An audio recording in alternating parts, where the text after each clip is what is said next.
بسم اللہ الرحمن الرحیم۔ ناظرین حضرات السلام علیکم، میں آپ کا بھائی تمثیل سرسری عظیم اسٹوڈیو کی جانب سے ایک بار پھر آپ حضرات کی خدمت میں حاضر ہوا ہوں۔ سب سے پہلے ایک بار سورہ الحمد اور 3 بار سورہ توحید کی تلاوت فرما کر اس اسٹوڈیو کو جس کی یاد میں شروع کیا گیا ہے مرحوم عاظم عباس ابن ظریف حسنین صاحب کی روح کو اصالِ ثواب پڑھ دیں۔ ناظرین حضرات، آپ عظیم اسٹوڈیو کا 9واں ایپیسوڈ دیکھ رہے ہیں، جس میں آج ہمارے ساتھ ہیں عالی جناب مولانا سید محمد حسنین بہشتی نقوی سرسری صاحب، عالی جناب اسد عباس صاحب، عالی جناب امن عباس صاحب۔ سب سے پہلے ہم اپنے موضوع کی جانب چلتے ہیں کہ جو آپ ہمارے پچھلے ایپیسوڈوں میں بھی آپ حضرات نے دیکھا ہوگا، جس کا موضوع حقوق۔ اب میں بڑے ادب اور احترام کے ساتھ گزارش کرتا ہوں عالی جناب مولانا سید محمد حسنین نقوی صاحب سے کہ وہ اس موضوع پر روشنی ڈالیں۔ اعوذ باللہ من الشیطان الرجیم، بسم اللہ الرحمن الرحیم، الحمد للہ لأہلہ والصلاة علی اہلہا، اما بعد فقد۔ جیسا کہ آپ حضرات کو علم ہے کہ ہماری سخنرانی کا موضوع ہے حقوق، قبل اس کے کہ اپنے اس موضوع کی طرف آئیں اور کچھ معروضات عرض کریں، شکر خدا ہے اس عظیم ہستی کا، شکر ہے اس عظیم ہستی کا جس نے اس لائق بنایا کہ آج عظیم اسٹوڈیو سے نشر معارف اسلامی کو عام کیا جا سکے، لوگوں تک پہنچایا جا سکے۔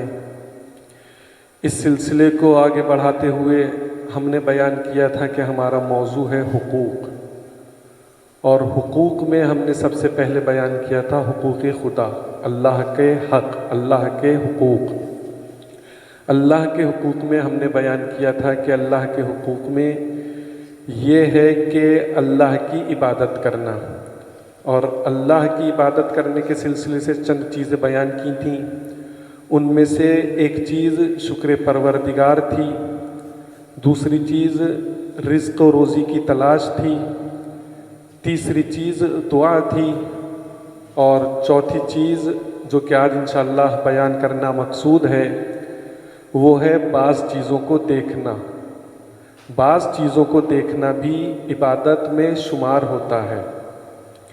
وہ بعض چیزیں جو انسان کی نگاہ کی معرفت کا سبب ہوتی ہیں، یعنی ان چیزوں کے دیکھنے سے انسان کو معرفت حاصل ہوتی ہے، اس نگاہوں کا، اس چیزوں کا دیکھنا بھی عبادت ہوا کرتا ہے۔ حضرت علی علیہ السلام ارشاد فرماتے ہیں کہ مہر و محبت کے ساتھ عالم دین کی طرف دیکھنا بھی عبادت ہے۔ عادل حاکم، یعنی وہ شخص جو حاکم ہو، جو کسی مملکت کو چلا رہا ہو اور عادل بھی ہو، اس کی طرف دیکھنا بھی عبادت ہے۔ اسی طرح سے والدین کی طرف دیکھنا، والدین کے چہرے کی طرف دیکھنا، یہ بھی عبادت ہے۔ اس کے علاوہ والدین کا اولاد کے لیے مہر و محبت کی نگاہ ڈالنا، یعنی اپنی اولاد کو مہر و محبت سے دیکھنا، یہ بھی عبادت ہے۔ بھائی اور بہن کا ایک دوسرے کو دیکھنا مہر و محبت کے ساتھ، یہ بھی عبادت میں شمار ہوتا ہے۔ اللہ کی رضایت حاصل کرنے کے لیے کسی بھی چیز کو دیکھنا، مثلاً سرسبز و شاداب باغات کو دیکھنا، یہ بھی عبادت میں شمار ہوتا ہے، اور سرسبز و شاداب باغوں کو دیکھنے سے آنکھوں میں نور بھی پیدا ہوتا ہے، آنکھوں کی روشنی بھی بڑھتی ہے۔ بہتا ہوا پانی، یہ بھی معرفت پروردگار کی نیت سے دیکھنا عبادت میں شمار ہوتا ہے۔ اور ہر وہ چیز جس چیز کے دیکھنے سے معرفت خداوندی حاصل ہو، ہر اس چیز کے دیکھنے سے عبادت شمار ہوتا ہے۔ یعنی اگر ہم کسی ایسی چیز کو کہ جس سے معرفت خدا حاصل ہو، معرفت پروردگار حاصل ہو، اس کو دیکھیں تو وہ ہمارا دیکھنا عبادت میں شمار ہوتا ہے، اور اس چیز کو بھی عبادت کہا جاتا ہے۔ خانہ کعبہ کو دیکھنا عبادت شمار ہوتا ہے۔ اس کے علاوہ قرآن مجید کو دیکھنا، قرآن مجید کو دیکھنے کے ساتھ ساتھ سننا، پڑھنا اور قرآن مجید کو ہاتھ میں رکھنا بھی عبادت ہے۔ اسی طرح سے مسجد الحرام یعنی جو مدینہ منورہ میں مسجد ہے، جسے مسجد النبی بھی کہا جاتا ہے، اس مسجد کو دیکھنا بھی عبادت ہے۔ اس مسجد کے علاوہ تمام مساجد، ہر شہر کی، ہر ملک کی تمام مساجد کو دیکھنا بھی عبادت میں شمار ہوتا ہے۔ شاگرد کا استاد کو مہر و محبت کی طرف، مہر و محبت کی نگاہ سے دیکھنا، یہ بھی عبادت میں شمار ہوتا ہے۔ مومنین کا مومنین کو دیکھنا، یہ بھی عبادت میں شمار ہوتا ہے۔ اسی طرح سے بہت سی چیزیں ہیں جن کو دیکھنا عبادت شمار ہوتا ہے، لیکن چونکہ ہمارا موضوع عبادت نہیں ہے، ہمارا موضوع ہے حقوق۔ حقوق میں ہماری دوسری چیز ہے نفس کا حق۔ نفس کا حق انشاءاللہ ہم آئندہ برناموں میں، آئندہ ایپیسوڈز میں بیان کریں گے۔ وآخر دعواننا والحمد للہ رب العالمین۔ بہت شکریہ۔ آئیے حضرات، گزارش گزار ہے جناب امن عباس صاحب کی خدمت میں کہ وہ مومنین کے قنوت کو منور فرمائیں۔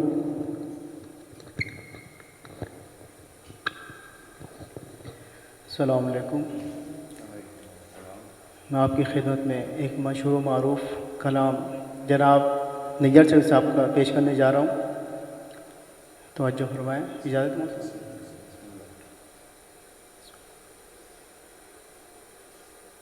ناد علی کا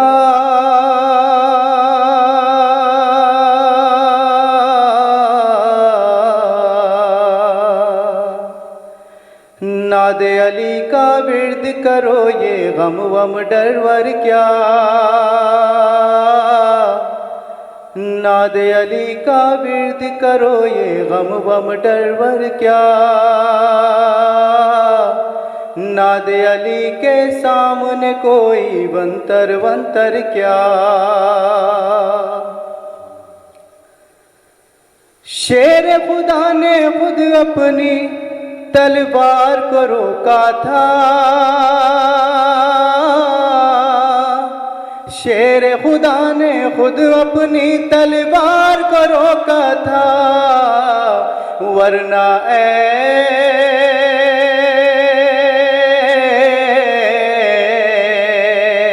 ورنہ اے جبریل تمہارے شہ پر وہ پر کیا۔ ورنہ اے جبریل تمہارے شہ پر وہ پر کیا۔ جس نے اپنے بچپن میں اجدر کو چیرا ہو، جس نے اپنے بچپن میں اجدر کو چیرا ہو، اس کو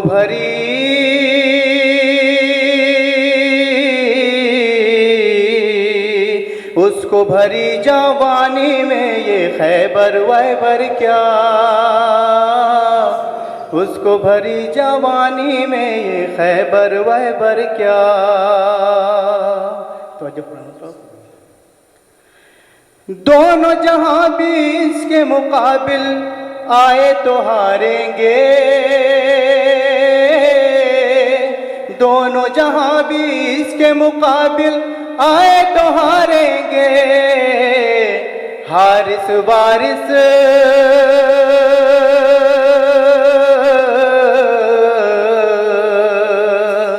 حارث وارث مرحب ورحب ونتر ونتر کیا۔ حارث وارث مرحب ورحب ونتر ونتر کیا۔ اور دو مسئلے سماعت فرمائیں حضرات کہ جس کے دل پہ ہوں پہ علی کی مہر لگی ہوگی، جس کے دل پر ہوں پہ علی کی مہر لگی ہوگی، اس کے لیے یہ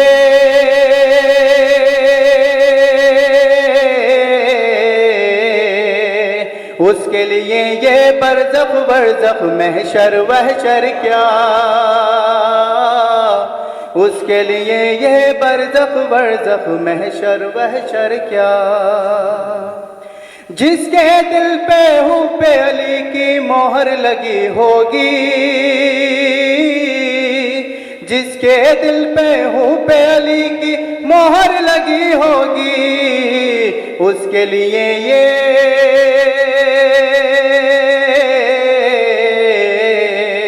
اس کے لیے یہ برزخ برزخ محشر وحشر کیا، اس کے لیے یہ برزخ برزخ محشر وحشر کیا۔ اور آخری سلام کا آخری بند پیش کرنے جا رہا ہوں، توجہ فرمائیں کہ لشکر باطل تو اپنی تعداد پنازا ہے، لشکر باطل تو اپنی تعداد پنازا ہے، اذن ملے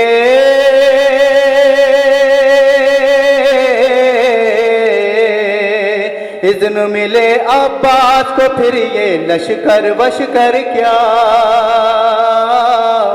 اذن ملے عباس کو پھر یہ لشکر وشکر کیا۔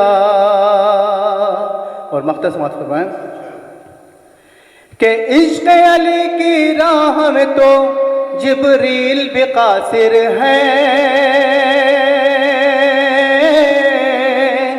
عشق علی کی راہ میں تو جبریل بھی قاصر ہیں، عشق علی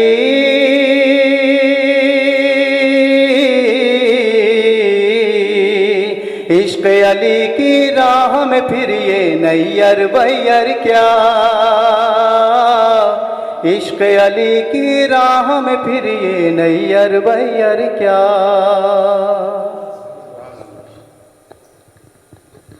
بہت شکریہ جناب امن عباس صاحب کا۔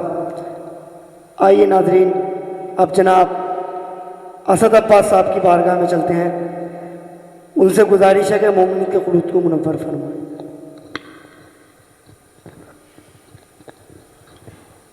بہت بہت شکریہ آپ لوگوں کا، جو کہ آپ نے دعوت دے کر مجھ جیسے کی ہمت افزائی کی۔ اور سب سے پہلے میں یہ کہنا چاہتا ہوں کہ عاظم عباس ابن ظریف حسن صاحب اسٹوڈیو جو چالو ہوا ہے، خداوند کریم اسے دن دگنی رات چوگنی ترقی عطا فرمائے، اور مرحوم کی روح کو جوار معصومین میں جگہ عنایت فرمائے۔ اب میں سب سے پہلے جو ہے 1 مرتبہ الحمد اور 3 مرتبہ سورہ قل اللہ پڑھ کر مرحوم کی روح کے سال فرما دیں، میں عاظم عباس ابن ظریف صاحب کی روح کو 4 مصرع ملاحظہ فرمائیں گے۔ گریا جسے ملا اسے احساس مل گیا،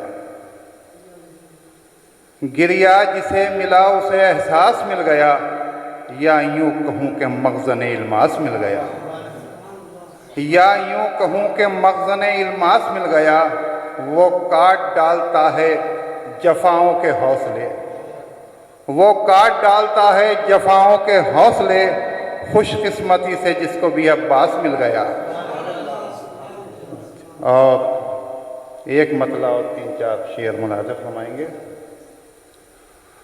تخیلات کے جیسے ہی پر نکل آئے، تخیلات کے جیسے ہی پر نکل آئے، اڑان بھر کے مودت نگر نکل آئے، حسین کا ہے کرم بولا فخر سے فطرس، حسین کا ہے کرم بولا فخر سے فطرس، ہوا تھا جھولے سے مس اور پر نکل آئے، ہوا تھا جھولے سے مس اور پر نکل آئے، جب انتخاب ہوا باغ عزم و جرأت میں، توجہ چاہوں گا، جب انتخاب ہوا باغ عزم و جرأت میں، جو نونہال تھے وہ بھی شجن نکل آئے۔